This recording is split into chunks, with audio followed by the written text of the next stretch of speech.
আসসালামু আলাইকুম সবাইকে। আশা করি সবাই অনেক ভালো আছো। তো আমার প্রতিটা ভিডিওতে আমি তোমাদের জন্য কিছু সমস্যার সমাধান দেওয়ার চেষ্টা করি। ঠিক সেরকমই আমার এই ভিডিওতে আমি তোমাদের একটা সমস্যার সমাধান দেওয়ার চেষ্টা করব। তো আমাকে অনেকেই জানাইছো বিভিন্নভাবে, ইনবক্সে হোক, আমাদের ডিসকাশন গ্রুপে হোক, বা আমাদের ফেসবুক গ্রুপে কমেন্ট করার মাধ্যমে হোক, বা আমাদের পোস্ট করার মাধ্যমে হোক, বিভিন্নভাবে জানাইছো যে ভাইয়া এই শেষ মুহূর্তে এসে আমার পড়াশোনাটা গোছালো হচ্ছে না, বা আমি কোনোভাবে গোছায় নিতে পারতেছি না, পরীক্ষা দিচ্ছি কিন্তু আমার আউটকাম হচ্ছে না, বা আমার সিলেবাসটা আমি একটা ট্র্যাকের মধ্যে শেষ করতে পারতেছি না। এটার মূল কারণ হিসেবে আমি যেটা আইডেন্টিফাই করছি বিভিন্ন স্টুডেন্টের সাথে কথা বলে, সেটা হলো তারা বিভিন্ন জায়গায় পরীক্ষা দেয়, এবং বিভিন্ন জায়গায় পরীক্ষা দেওয়ার সময় তারা ওইখানকার সিলেবাসটা ধরো যে ওইখানকার সিলেবাস অনুযায়ী পরীক্ষা দেওয়ার চেষ্টা করে। অর্থাৎ তারা ধরো যে চায়, আমিও চাইছিলাম কোন এক সময়, তোমরাও এখন চাচ্ছ যে আমি কয়েক জায়গায় পরীক্ষা দিব, কয়েক জায়গার সিলেবাসটা অনুযায়ী পরীক্ষা দিব, কয়েক জায়গার সিলেবাস মানবো, তাহলে দেখা যাবে যে আমার এইখানে 10 দিন, ওইখানে 10 দিন, ওইখানে 10 দিন করে আমার 30 দিনের সিলেবাস 15 দিনে বা 12-13 দিনে শেষ হয়ে যাবে, আর বাকি 12-13 দিন আমি ধরো যে রিভিশন দিব। হ্যাঁ, এটা না, ইনিশিয়েশনটা ভালো, তোমার ধরো যে ইনিশিয়েটিভটা ভালো, কিন্তু যখন তুমি পড়ো প্রথম দিকের চ্যাপ্টার গুলো কিন্তু অনেক ইজি থাকে, প্রথম দিকে চ্যাপ্টারগুলো অনেক ইজি থাকে, তোমার এইচএসসি থেকে শুরু করে বিভিন্ন এডিশনের সময় সেগুলো কিন্তু তোমার করা থাকে। তাই প্রথম দিকের চ্যাপ্টারগুলা তোমার করতে তেমন বেশি কষ্ট হয় না, তাই তুমি সব জায়গায় গিয়ে প্রথম দিকের চ্যাপ্টারগুলো থেকে পরীক্ষা দিতে পারো। কিন্তু যখন আস্তে আস্তে তোমার কঠিন চ্যাপ্টারগুলো আছে বা বড় চ্যাপ্টারগুলো আসে, তখন তুমি যদি 2 বা 3 জায়গায় পরীক্ষা দাও বা 2 বা 3 জায়গার সিলেবাস অনুযায়ী পড়াটা শেষ করতে চাও, তখন কিন্তু তুমি পারো না, কারণ চ্যাপ্টার গুলো বড়, আর তুমি তো ভাই মানুষ, হিউম্যান বিং, তোমার দ্বারা চাইলেও অত বেশি প্রোডাক্টিভিটি সম্ভব না, we are not robot. So তুমি যখন বিভিন্ন জায়গায় পরীক্ষা দাও, বিভিন্ন সিলেবাস অনুযায়ী মানার চেষ্টা করো, তখন ধরো যে তুমি আহ একখানের মানতে যাচ্ছ, একখানের মানতে যা আরেকখানের তুমি ধরো যে ট্র্যাক থেকে বিচ্যুত হয়ে পড়তেছো।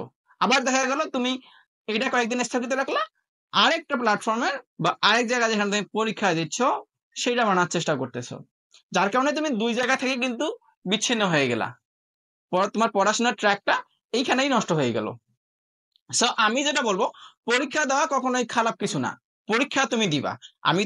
আমি তোমাদের সব সময় এবং সব সময় অনেক বেশি প্র্যাকটিস করার পক্ষে থাকি। প্র্যাকটিস করা কোনো সমস্যা না, পরীক্ষা তুমি যেখানে পড়ো দিবা, কিন্তু সিলেবাস মানবা একখানের। অর্থাৎ তুমি ধরো যে এক জায়গার সিলেবাস অনুযায়ী পড়াশোনা করবা, পরীক্ষা দেওয়া বহু জায়গায়, নো প্রবলেম। এক জায়গার সিলেবাস অনুযায়ী পড়াশোনা করবা, এবং সেই সিলেবাসের প্রথম থেকে শেষ পর্যন্ত ধরে রেখে তোমার সিলেবাসটা একদম অনেক ভালোভাবে শেষ করাই নিবা। তাইলেই ধরো যে তোমার একটা পড়াশোনার ট্র্যাক থাকবে, এবং তোমার চাহিদা অনুযায়ী, তোমার যত ক্যাপাবিলিটি অনুযায়ী তুমি পড়াশোনাটা করতে পারবা, এবং তোমার পড়াশোনাটা আশা করি অনেক বেশি গোছালো হবে। তখন আমি আসি যে আমাদের ইডুমিট কর্তৃক আয়োজিত কৃষিগুচ্ছ রিকভারি ব্যাচের বেলায় আমাদের অলরেডি কিন্তু তোমার ধরো যে 14 দিন চলে গেছে, আজকে আমাদের ডে 15 চলতেছে।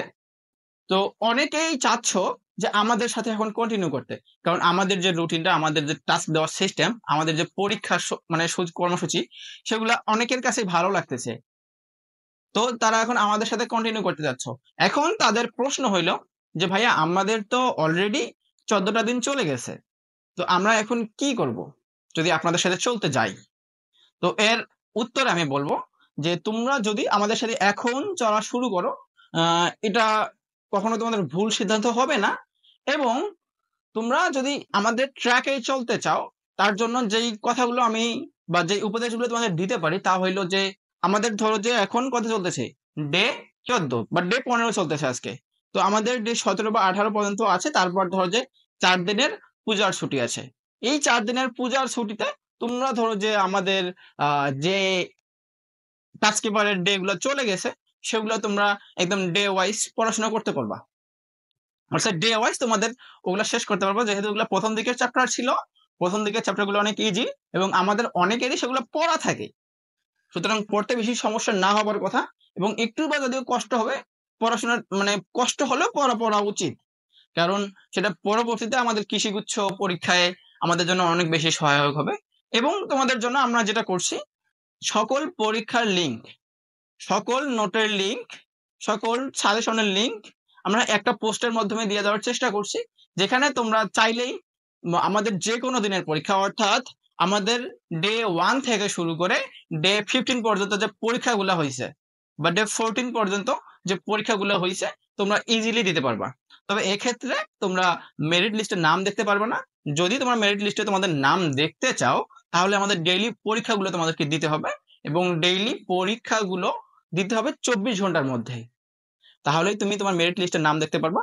এবং আমাদের এখানে যেহেতু একটা মোটামুটি অঙ্কের পরীক্ষার্থী পরীক্ষা দিচ্ছে, এবং সবারই মার্কস কিন্তু মোটামুটি ভালো, ধরো যে যারা তোমার টপ 10 করে বা যারা টপ 20 করে তাদের কিন্তু 45 বা তোমার 44-45 উপরে মার্কস থাকে।